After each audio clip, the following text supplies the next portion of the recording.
সদৌ অসম মটক যুৱ ছাত্ৰ পৰিষদে আয়োজন কৰা ৰাজ্যিক পৰ্যায়ৰ বেংমৰা কাপ 2024 ফুটবল প্ৰতিযোগিতা উপলক্ষে পৰিৱেশ সুৰক্ষা সমিতিৰ ভাষাৰুজা হেমচন্দ্ৰ বৰুৱা সোঁৱৰণী গছপুলি ৰোপণ। আজি ইংৰাজী 24 নৱেম্বৰ তাৰিখে পানীতোলা স্পৰ্টছ ক্লাব খেলপথাৰত অসম ফুটবল সন্থাৰ তত্বাৱধানত সদৌ অসম মটক যুৱ ছাত্ৰ পৰিষদৰ আহ্বানত পানীতোলা স্পৰ্টছ একাডেমীৰ উদ্যোগত অষ্টম বাৰ্ষিক ৰাজ্যিক পৰ্যায়ৰ বেংমৰা কাপ 2024 ফুটবল প্ৰতিযোগিতা উপলক্ষে শুভাৰম্ভণিৰ দিনটোত পৰিৱেশ সুৰক্ষা সমিতিৰ ভাষাৰুজা হেমচন্দ্ৰ বৰুৱা সোঁৱৰণী গছপুলি ৰোপণ কাৰ্যসূচী ৰূপায়ণ কৰা হয়। গছপুলি ৰোপণ কাৰ্যসূচীৰ শুভাৰম্ভণি কৰে তিনিচুকীয়াৰ অতিৰিক্ত আৰক্ষী অধীক্ষক মৃন্ময় দাস আৰু পৰিৱেশ কৰ্মী তথা পৰিৱেশ সুৰক্ষা সমিতিৰ কেন্দ্ৰীয় সভাপতি ঋতুৰাজ বৰুৱাই। কাৰ্যসূচী অনুসৰি প্ৰথমে পতাকা উত্তোলন কৰে আয়োজক সমিতিৰ সহকাৰী সম্পাদক আশিষ শ্বাহ আৰু স্মৃতি তৰ্পণ কৰে ক্ৰমে সদৌ অসম মটক যুৱ ছাত্ৰ পৰিষদৰ সাধাৰণ সম্পাদক উজ্জ্বল বৰুৱা, আয়োজক সমিতিৰ মুখ্য সম্পাদক কৃষ্ণকান্ত কাকতি আৰু পানীতোলা স্পৰ্টছ একাডেমীৰ সম্পাদক নয়নমণি ফুকনে। ইয়াৰ পাছত খেলপথাৰ উদ্বোধন কৰে মটক ছাত্ৰ পৰিষদৰ কাৰ্যবাহী পাৰিষদ বিমল বৰুৱাই। ফুটবল প্ৰতিযোগিতা শুভাৰম্ভণি কৰে মটক যুৱ ছাত্ৰ পৰিষদৰ মুখ্য উপদেষ্টা উদয় শংকৰ মোহনে। উল্লেখযোগ্য যে অহা ইংৰাজী 8 ডিচেম্বৰ তাৰিখে চূড়ান্ত প্ৰতিযোগিতাখন অনুষ্ঠিত হ'ব। আজিৰ কাৰ্যসূচীত উপস্থিত থাকে সদৌ অসম মটক যুৱ ছাত্ৰ পৰিষদৰ সভাপতি সত্য গোহাঁই, ক্ৰীড়া সম্পাদক বাবুল গোহাঁই, আয়োজক সমিতিৰ সম্পাদক ক্ৰমে প্ৰাঞ্জল বৰুৱা, তিলেশ্বৰ তেলী, পৰিৱেশ সুৰক্ষা সমিতিৰ কেন্দ্ৰীয় সহকাৰী সম্পাদক অপূৰ্ব দাস, জিলা সভাপতি জীৱন দত্ত, জিলা সাংস্কৃতিক সভাপতি বিজয় মল্লিক, জিলা উপসভাপতি ক্ৰমে বিচিত্ৰ বৰঠাকুৰ, কিশোৰ শ্বাহ আৰু জিলা সম্পাদক ফটিক মৰাণ, জিলা প্ৰতিপালন সম্পাদক চন্দ্ৰশেখৰ চাহানিও উক্ত অনুষ্ঠানত উপস্থিত থাকে। সন্মানীয় তথা সদৌ অসম মটক যুৱ ছাত্ৰ পৰিষদৰ মূল্য তেখেত আহি আমাৰ মাজত উপস্থিত আছে কৰি আমাক আমোদ দিব বুলি আমি আশা ৰাখিছোঁ আৰু ভৱিষ্যতেও আমি এনেকুৱাবিলাক খেল ধেমালি আশা কৰি আছোঁ। বিশেষকৈ পানীতোলা এই স্পৰ্টছ একাডেমীৰ তত্বাৱধানত সৌজন্যত আৰু বেংমৰা কাপ ফুটবলখনে প্ৰায় আজি অষ্টম বাৰ্ষিক বুলিয়ে ক'ব লাগিব। আমি ধন্যবাদ জ্ঞাপন কৰিছোঁ আৰু বাবুল গোহাঁই ডাঙৰীয়াক এখনে বেংমৰা গলবস্ত্ৰৰে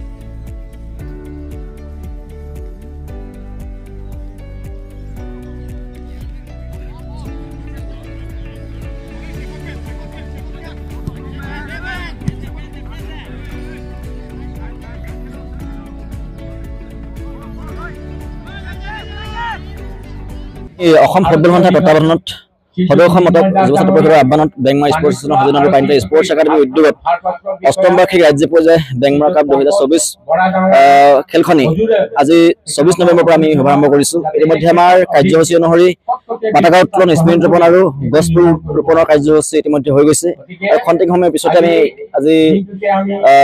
দুলাবান ফুটবল একাডেমী আৰু ছেকেণ্ড পিবিনৰ মাজত এখন উত্তেজনাপূৰ্ণ খেল এখন আৰম্ভ হ'ব। ইতিমধ্যে দৰ্শকৰ সমাগম হৈছে, আপুনি দেখিছে নিশ্চিতভাৱে যিহেতু আমি প্ৰতি বছৰে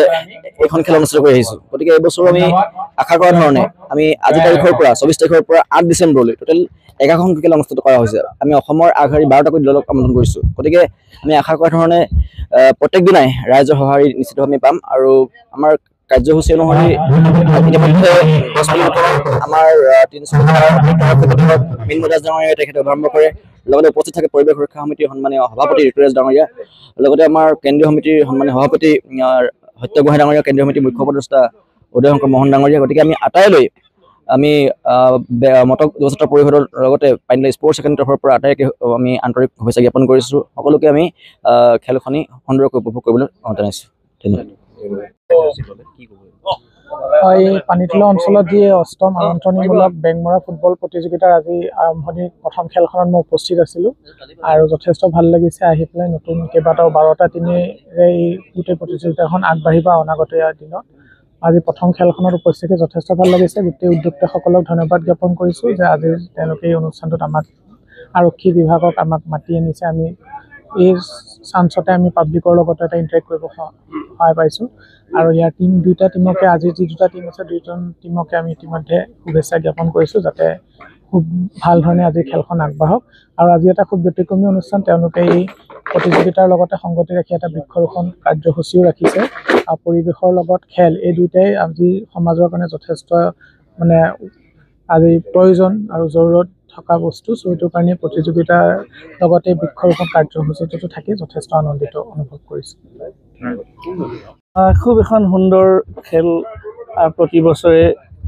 সদৌ অসম মটক যুৱ ছাত্ৰ পৰিষদ আৰু অসম ফুটবল সন্থাৰ তত্বাৱধানত পানীতোলা আৰু বেংগলৰা স্পৰ্টছ এছ'চিয়েশ্যনৰ যোগেদি সুন্দৰকৈ প্ৰদৰ্শন কৰি আছে বেংগলৰা কাপৰ পৰা বিশেষকৈ আমাৰ ৰাজ্যিক আৰু ৰাষ্ট্ৰীয় পৰ্যায়লৈ উন্নত হ'ব পৰাকৈ খেলসমূহ আগবাঢ়ি গৈছে আমি আশা কৰোঁ বেংগলৰাৰ কাপৰ লগত কেইবাটাও কথা জড়িত হৈ আছে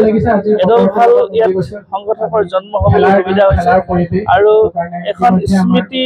গ্ৰন্থৰ যোগেদি তেখেতসকলে প্ৰতি বছৰ প্ৰকাশ কৰি আহিছে সেই স্মৃতি গ্ৰন্থখনৰ যোগেদি বেংগলৰাৰ যিটো ইতিহাস সেইটো সুন্দৰকৈ প্ৰতিফলিত হ'বলৈ সুবিধা হৈছে আৰু বিশেষকৈ এডাল নিষ্ঠাৱান আদৰ্শৱান আৰু পৰিশ্ৰমী সংগঠক বিশেষকৈ উজ্জ্বল নয়নমণিৰ পৰা আৰম্ভ কৰি সকলোৱে ইমান কষ্ট কৰিব পাৰিছে আৰু নিস্বাৰ্থভাৱে এই অনুষ্ঠানটো তেওঁলোকে গঢ় দিব পাৰিছে বিশেষকৈ খেলখন আগবঢ়াই লৈ যাব পাৰিছে আৰু ইয়াৰ পৰা এটা সমন্বয় বাৰ্তা সৃষ্টি হ'ব বুলি আমি আশা কৰোঁ আৰু অসমৰ ফুটবল জগতলৈ এটা অনবদ্য অৱদান তেখেতসকলে আগবঢ়াইছে ন খেলুৱৈ সৃষ্টি কৰিব পাৰিছে বিশেষকৈ গ্ৰাম্য অঞ্চলত এই খেলখন আয়োজন কৰি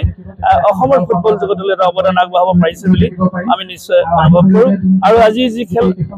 দুইখন অনুষ্ঠিত হ'ব আমি দৰ্শকে সুন্দৰ দুখন খেল উপভোগ কৰিব পাৰিব বুলি অনুভৱ কৰিছোঁ